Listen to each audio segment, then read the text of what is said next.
కార్తీక మాసంలోని దీక్ష ఎందుకు తీసుకోవాలి? మరి ఎప్పుడు పడితే సంవత్సరం మొత్తంలో ఎప్పుడైనా దీక్ష తీసుకోవచ్చు కదా అని అంటే, శబరిమలలో 120 రోజులు గుడి తెరుస్తారండి. ఈ 120 రోజులు తెరిచిన దాంట్లో శివునికి చాలా విశిష్టమైనటువంటి రోజులు కార్తీక మాసం.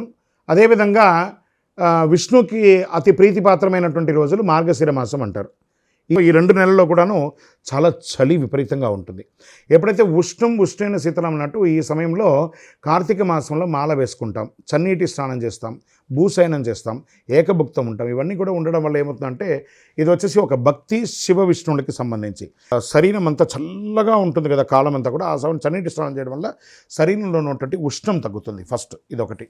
తర్వాత ఏకభుక్తం, మనం జనరల్గా వైకుంఠ ఏకాదశి కానీ ఇంకో దానికి అన్నిటికీ కూడా మనం ఏకభుక్తం ఉంటాం. కాబట్టి ఈ అయ్యప్ప దీక్ష 45 రోజులు కూడా 48 రోజులు కూడాను ఏకభుక్తం ఉంటాం. మన శరీరం అంతా కూడా క్లెన్స్ అవుతుంది. రజోగుణ పూరితమైనటువంటి ఆహారాలు తీసుకోం, స్పైసీస్ తీసుకోం, ఇవన్నీ తీసుకోం. కాబట్టి మధుమాంసాలు ఏవి తీసుకోరు. అంతా శ్రద్ధాభక్తులతో ఉంటారు. కాబట్టి శరీరం అనేది ఒక ఓవర్ ఆయిల్ అనేది అవ్వబడుతుంది.